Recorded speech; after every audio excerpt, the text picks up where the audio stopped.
सानू जानकारी नहीं। टिकैत साहब, जो एक फोन कॉल की दूरी 1000 मील की दूरी लग रही है, उधर से शुरुआत नहीं हो रही कि आप लोगों की तरफ से भी संपर्क नहीं किया जा रहा? देखिए हम जब करें ना उनसे, जब उनका कोई डाटा बेस और वो कोई तैयार हो, वो तो पहले जैसे वे बातचीत करते थे उनके पास में पूरा सिस्टम है। पहले ही वे संयुक्त मोर्चे के पास में कॉल आती थी उनकी, उनको मीटिंग करनी होती थी।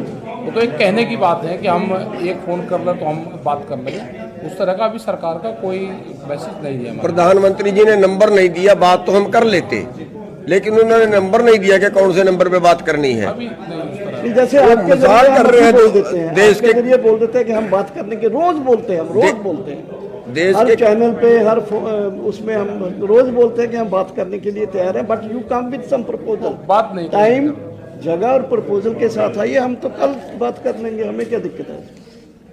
देश के किसानों से एक तरह से मजाक कर रहे हैं कि एक कॉल की दूरी है। अब ये कॉल बताओ, कॉल तो उन्हीं को करनी है ना, और हम तो यहाँ बैठे हुए हैं। 11 बार उन्होंने बुलाए, 11 बार गए, 11 बार में तो बात नहीं निपटी। 12वें बार बुलाएंगे तो भी जाएंगे, हमने तो कभी इनकार किया ही नहीं जाने से। और उसके बावजूद वो कहे कॉल की दूरी, और वो कॉल कब होगी, वो कितने दिन में होगी, कितने साल में होगी, अब नहीं पता। ये मतलब प्रधानमंत्री के लेवल का तो ये बात होनी भी नहीं चाहिए।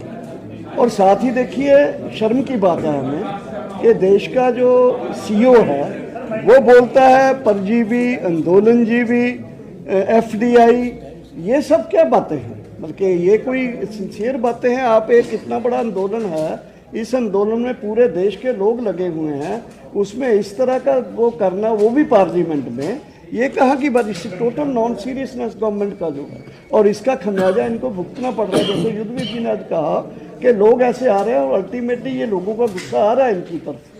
ये पहले प्रधानमंत्री जो इस तरह से कर रहे हैं, मुझे लगता है कि ये इनको कोई ना तो अपने देश से, ना अपनी कौम से, ना अपने किसानों से, ना अपने लोगों से कोई प्यार नहीं है।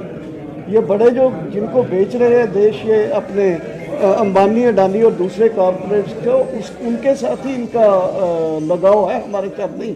क्यों जी? सही, बिल्कुल ठीक कह रहे हैं आप।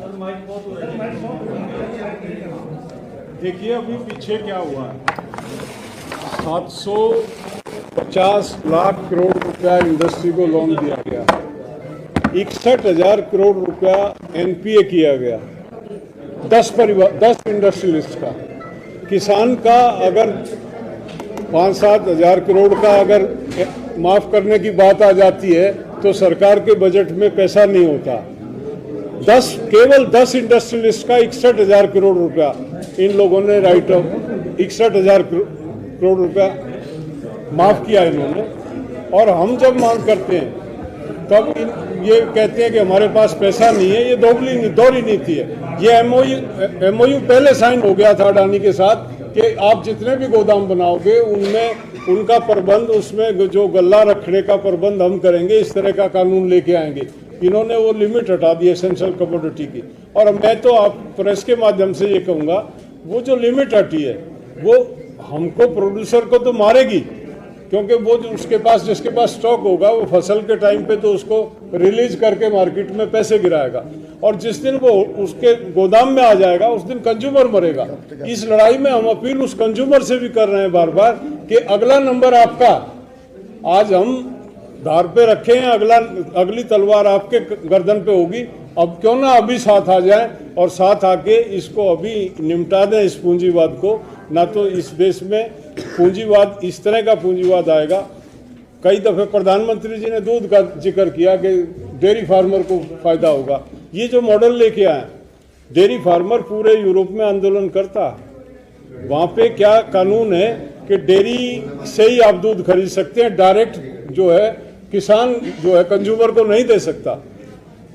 किसान से 29 सेंट में लिया जाता है दूध और 1 यूरो 10 सेंट में डेयरी बेचती है उसको। इतनी बुरी हालत में है यूरोप का किसान। अगर सब्सिडी ना हो, कैश सब्सिडी ना हो, पर काऊ कैश सब्सिडी है तो सरवाइव नहीं कर सकता। यहाँ पे इन्होंने कर दिया 2 गायें होंगी तो आपको कमर्शियल मीटर लेना पड़ेगा, 6 अगर गायें हैं तो आपको 6 पशु हैं तो आपको रजिस्टर्ड कराना पड़ेगा। हर किसान के पास 2-4 भैंस, 2-4 कटिया बछिया हो जाती हैं, सब रजिस्टर्ड होंगे सबका। ये थोड़े दिन में इंस्पेक्टर घूमेंगे और किसान घूमता रहेगा, रिश्वत देता और उनको कराता। ये शिकंजा का एक ऑर्गेनाइज सेक्टर को सौंपने का शिकंजा है। खाली खेत नहीं सौंपे जा रहे हैं, ये फसलें, गल्ला, गेहूं, अनाज नहीं सौंपा जा रहा। डेयरी सेक्टर भी उन्हीं के शिकंजे में जाने की तैयारी हो रही है। कुछ नियम तो बदल दिए हैं और जिस दिन ये अगला कदम ये होगा कि डायरेक्ट जो है सेल, आज 80% दूध को सीधा जो है प्रोड्यूसर कंज्यूमर को बेचता है, उत्पादक जो है वो उपभोक्ता को देता है। जिस दिन ये आ जाएगा 100% आपको डेयरी का, मदर डेयरी से ही आपको, या दूसरी डेयरी ABCD रिलायंस की हो, जो भी पूंजीपतियों की होंगी, तो ये इस कदम बढ़ रहे हैं। और ये लड़ाई उन्हीं कदमों को रोकने के लिए हम लोगों ने शुरू की है कि ये पूंजीवाद अगर इस 135 करोड़ के देश में, जहाँ लोगों की परचेजिंग पावर नहीं है, जहाँ लोग, चरण सिंह के आंकड़े थे 31% किसान 2 बीघे से कम का, 50% कम, ये प्रधानमंत्री ने अभी उनका रेफरेंस दिया चौधरी चरण सिंह जी का, ये 80% किसान 1 हेक्टेयर 2 हेक्टेयर से कम का। इतने छोटे किसान को यूरोपियन मॉडल में डालना, मतलब कहीं फिट नहीं बैठता। हमने बार बार कहा कि अगर हिंदुस्तान को देखना है तो चौधरी चरण सिंह के परिप्रेक्ष्य में जाओ। उन्होंने एक पुस्तक लिखी है, भारत की भयावह आर्थिक स्थिति, कारण और निदान। उसमें उन्होंने लिखा कि ये माइग्रेशन जो बढ़ रहा, ये इसलिए बढ़ रहा है कि देहात को इग्नोर किया। हमेशा जो जितना इन्वेस्टमेंट हुआ वो शहरीकरण की तरफ हुआ। देहात के नौजवान को अगर गांव में रोकना, पलायन अगर गांव का रोकना है, तो हमको लघु उद्योग पे और कुटीर उद्योग पे जाना पड़ेगा। गांव के बच्चों को एक मार्केट सुनिश्चित करानी पड़ेगी।